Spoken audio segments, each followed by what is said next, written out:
I did. I coached men in high school for 5 years, and I coached men's collegiate for 1.5.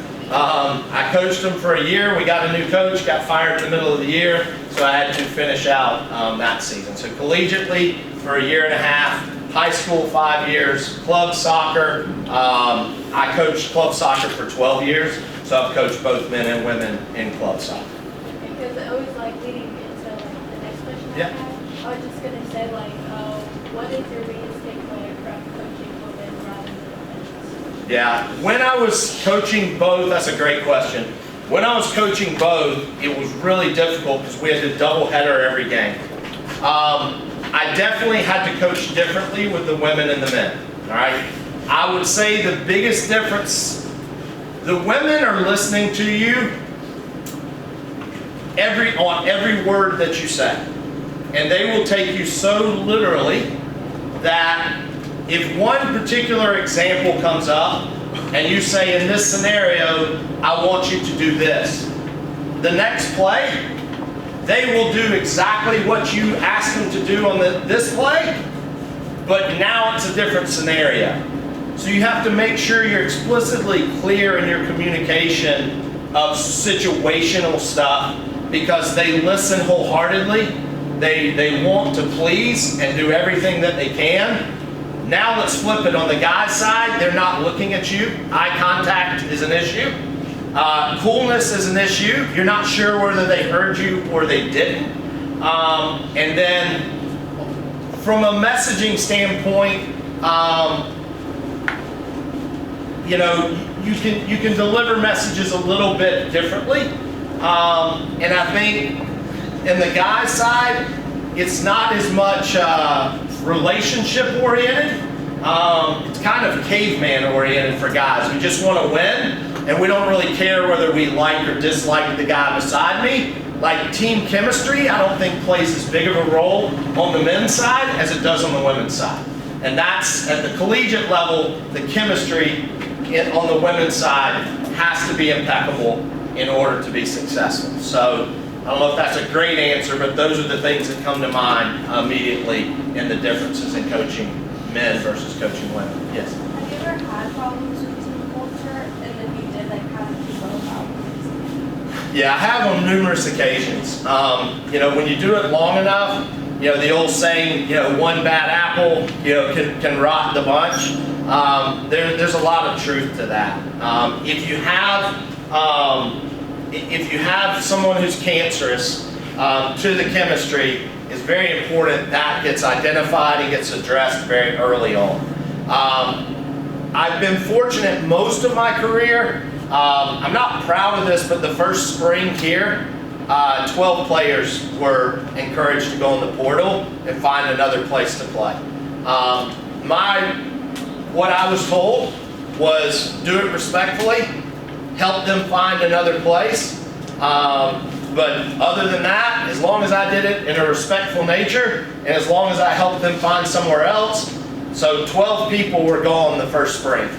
This environment and this team was cancerous. They weren't hardworking. They weren't team first. Some of them had been set up to fail because they weren't athletic enough. They didn't have the skill set.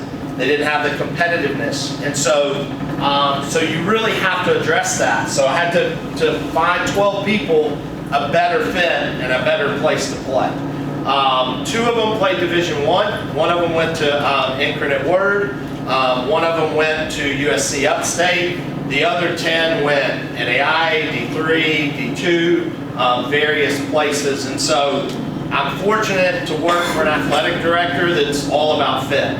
And he's got my back from a standpoint, if someone is not a fit for your program, you don't keep going with a situation that's not a fit. And so we've addressed that. I have had it where I was forced to keep. I've had it on the other side where I had what I thought to be a very cancerous player. I addressed it. My athletic director at the time, I asked what I wanted to do, and because of the history of bad decisions from this individual, I wanted to cut her. I was not allowed to cut her. the next season, she poured sugar in a teammate's gas can. Brand new 4Runner. Poured sugar in her can because it was over a guy, basketball player that they both had dated during summer school. She didn't like that she was over his house. She pulled sugar in her brand new 4Runner. Her car stalled up in Dahlonega. It's real mountainous. Her car stalled and did tons of damage to that. And then all of a sudden, now they want to suspend her for 2 weeks. Okay? While she's suspended, she was working at Joe's Crab Shack in Augusta, and someone left their credit card. Well, she ran up a bunch of crab legs. So while she's suspended from us, she's running up crab legs on somebody else's credit card and gets arrested. So when someone's cancerous and someone has a track record and has that going on, you can't let it continue to fester because other people are going to go along with it. So you can't make those stories up, But at that point, finally, they saw the writing on the wall that we didn't need to have that person representing us. Unfortunately, if you don't have the backing of your administration, you could get stuck in a sticky situation where you're having to house people. So going back to the beginning of that, I think in the recruitment process, we talk about 3 hats. You have to be good academically, you have to be of high character, and you have to be the best version of yourself on the soccer field. So those are our 3 expectations. That character piece should pick up on players like that have a bad track record. But sometimes in the recruitment process, you see everybody's great side. It's like an interview. You see the good in everyone, and then you don't realize that maybe there's a darker side or something. So I think you just have to address it quickly and have those open and honest communication. If it's a repeat situation, I don't want anybody to feel like, my college coach said you get one get out of jail free card, use it wisely. So you could make one mistake, but you couldn't make numerous mistakes. So I think depending on what it is, you just address it and you try and move on. Once we got her out of there, life was much better. Yes? What was one of the most painful lessons you have to learn as a coach? That's a good one.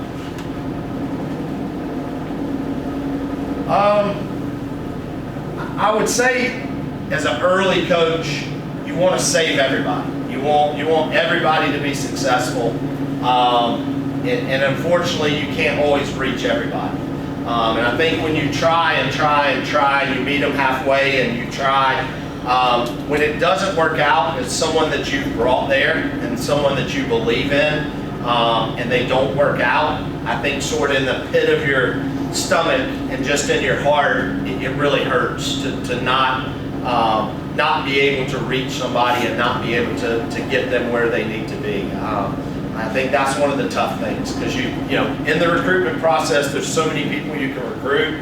You decide on that particular person because you believe in them, and then obviously you realize at some point, that you're not going to be able to reach them, and you can't get them where they need to be for whatever reason. I think that's a real gut punch. Also,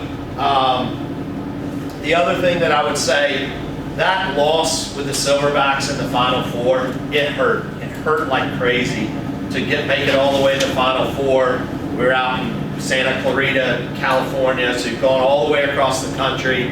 You got these high expectations.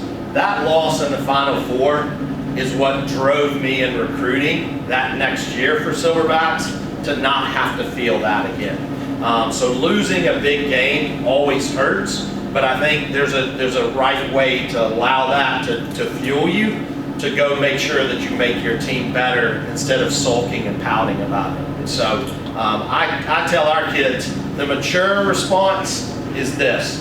The immature response is this. You decide which one you want to take. So I would say those 2 things in particular. When you can't reach a player, that one hurts. But when you lose a game, but then you bounce back the next year, it makes that national championship that much sweeter.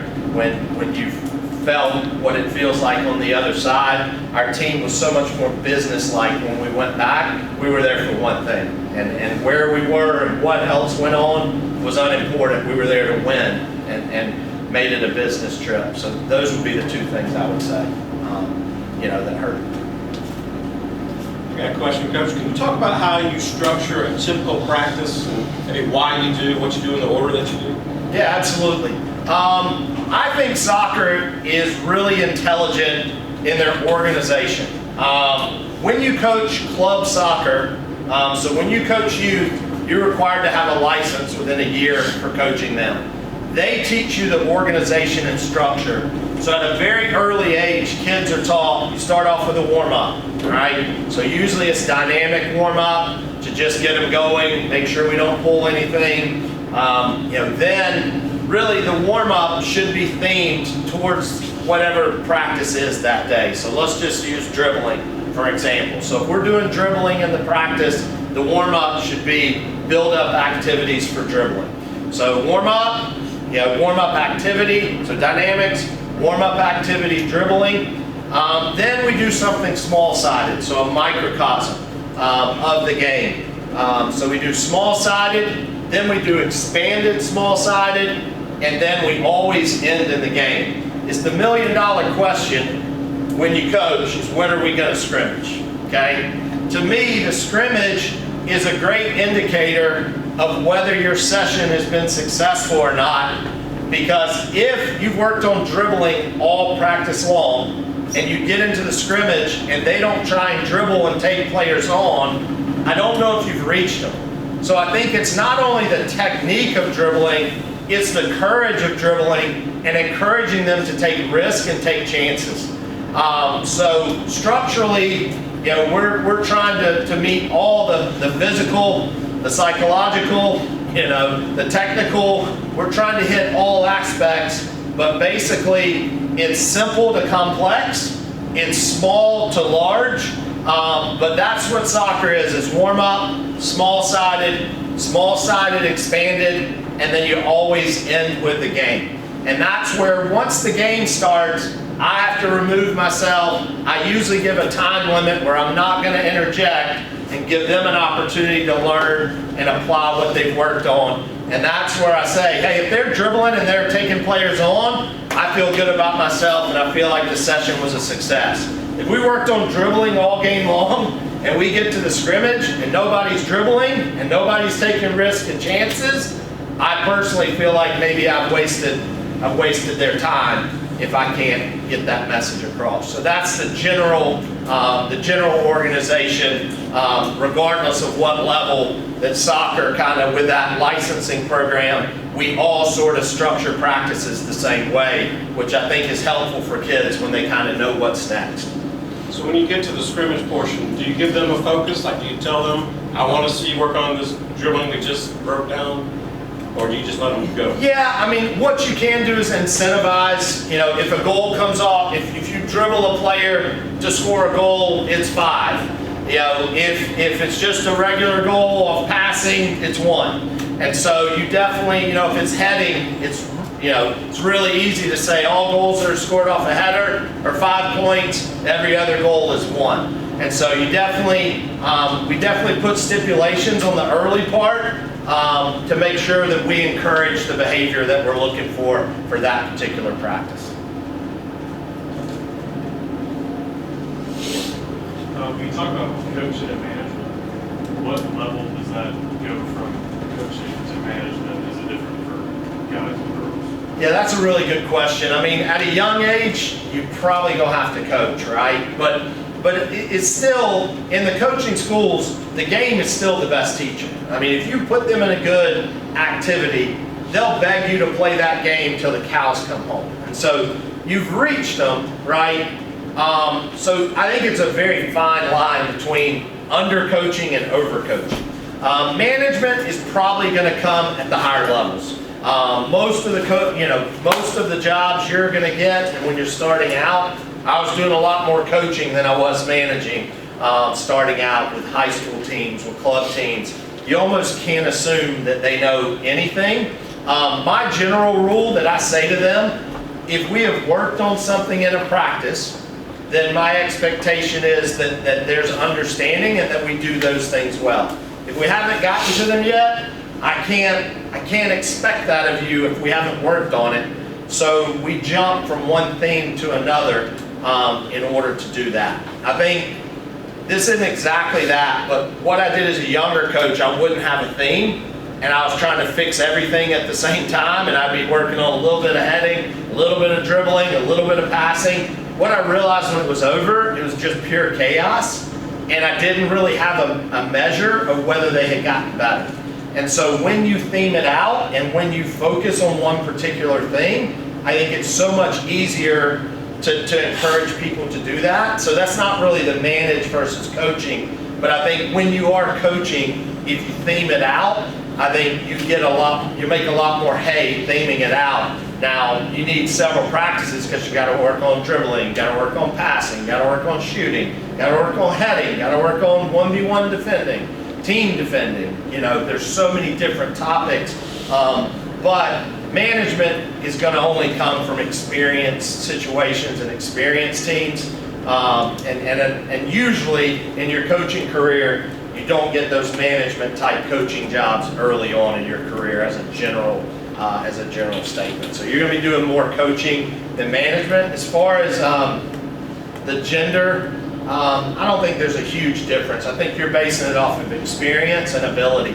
And so if they have a great experience, you know, and your team, like with the COVID stuff, you know, 2 seasons ago, we had tons of fifth-year seniors. You don't have to coach them very much. They've been in the system for a long time. So even within a team, you may have players that you manage, and you may have players that you have to coach. So I don't know that there's necessarily a point.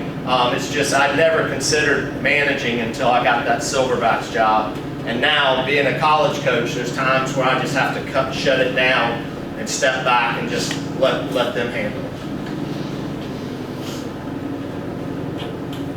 Any others? What advice would you have for getting your foot in the door, starting your career? Yeah, I mean, you know, that volunteer at Georgia, actually, I didn't tell the I went to the office 3 times to try and get that volunteer position. The first time, I'm sure there were plenty of other people who had offered the same thing or wanted to be a part of it. I went back a second time, you know, and didn't get exactly what I wanted. The third time, my timing was impeccable. They were going to a little pizza place called Sons of Italy, so they were going to lunch and invited me to come along to lunch. So I got kind of an impromptu interview just over some pizza at lunch. And I think after that, they kind of told me, hey, come back tomorrow, we'll sit down and see what this looks like. So I think you have to be tactfully persistent, is what I would say. I think if you're passionate about something and you want that opportunity, I think you have to chase it and you have to go after it. Also think you have to be willing to do your time. In coaching, you know, I told you the first year I got $0. The second year I got $5,000. The third year I was supposed to get $5,000, but because I was leaving and graduating and going to Jacksonville State, they slid that $5,000 to another line item, so I didn't end up getting it. All right, so you also have to be willing. Like, you know, if you think about it, where you guys were, I had all of my licenses at 25. I was a head coach at 25, but I started volunteering at 19. I was an assistant coach for a club team.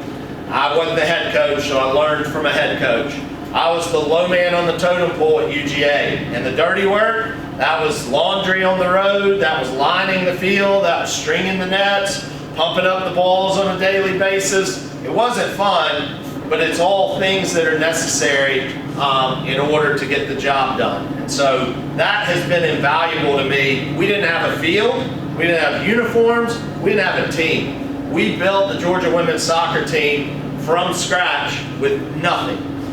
So that was invaluable to me to just gain that experience, you know, to do that. So I'd say, you know, volunteer, get your foot in, shadow some people, you know, coach youth. There's a huge need for youth coaches. So go volunteer at the local Parks and Rec.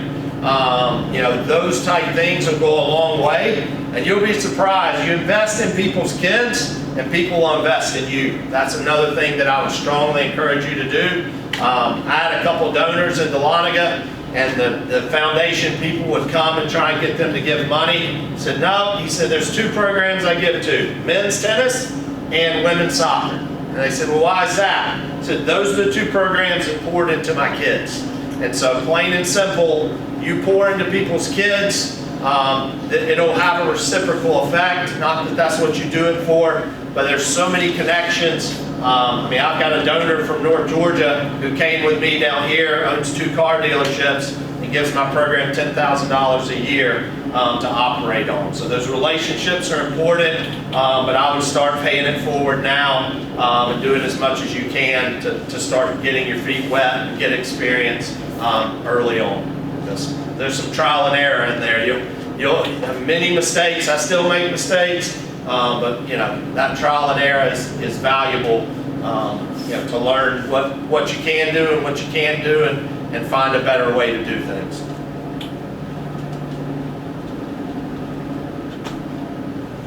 I want to follow up because you mentioned fundraising. A lot of times, I'm speaking for myself, when I was first starting, I thought it was all about the practice and the games and the X's and O's, but there's so many administrative issues. Can you talk about some of those that you have to deal with off the pitch? Yeah, it's part of why I'm no longer a high school coach. Like, I thought when I signed up for a high school coach, I thought, this is awesome. I'm a high school soccer coach. Well, I'd say high school soccer coach was about 8 to 10% of what I did. 90% of what I did was teacher. I'd have practice scheduled, and I was coaching both the boys and the girls at Clark Central High School in Athens. And all of a sudden, we'd get an announcement that there was an impromptu staff meeting at 4 o'clock called by the principal. And I was like, okay, well, I have soccer teams out there on the field. What do you want me to do? I said, cancel practice. You know, you're a teacher first and foremost. So, you know, that's part of why I didn't stay in that. Collegiately, I definitely do more soccer than the 10%. But when you add the NCAA in, and all the paperwork and stuff with that, and you add fundraising, and you add the management of people, we're very blessed to have tons of support. We have our own athletic trainer, we have our own academic support person, we have our own nutritionist for Olympic sports, we have 2 sports psychology second-year grad students that work with our program. Then I have to manage all those people as well. So the coaching is still a smaller part. The fundraising part, the school luckily provides you sort of a skeleton of what you need. You know, I have decided that every year we're going to take a trip that is more than soccer. That we're there, it's a business trip, and it's all about winning the soccer game. But this past year, Montana was that plus game, I'm going to call it. We won the game at Montana. We stayed an extra day and went to Glacier National Park the next day to make sure that it was an educational and a lifelong experience. The year before, we went to play Arizona State. The game got COVIDed out. We did play Northern Arizona on Thursday. We went to the Grand Canyon. We went to Flagstaff and Sedona, Arizona. We were supposed to play Arizona State before the game got COVIDed out, so we went to an Arizona Diamondbacks baseball game instead and trained on their facility there. This year, our trip, we open up at Hawaii. So we play the University of Hawaii and we play Pepperdine. So the school is going to get us there for a certain span of time, but Hawaii is sort of a one-off. So we had to fundraise for that. We just fundraised $21,315 through the Day of Giving. So just held each player accountable for getting 5 donors. I didn't say what that amount was, but I felt like every player on our roster needed to help fund that trip. It could be grandma's $5, but just holding the players accountable. Sometimes a big roster works against you when you're traveling and it's expensive, but sometimes a big roster works for you when you're fundraising. You've got 30 people, and if they each get 5 donors, that's 150 donors at various levels. So yeah, there's a lot more than meets the eye behind the scenes. Like right now, our spring's over. I'm working on flights, I'm working on hotels, I'm working on buses. Working on 2025 schedule is almost complete as well. So we're that far out in advance where if you don't do your scheduling early on, you know, you'll miss out on the type of games that you want. Just got Tennessee last week, so Tennessee's paying us $6,500 to go play Tennessee in 25. So we have gotten some game guarantees. Montana gave us $15,000 to come play them, and that covered the flights. We're playing at UGA tournament this year. They're giving us $7,000. So game guarantees have started to come into women's soccer, and so we definitely are trying to use those to our advantage as well.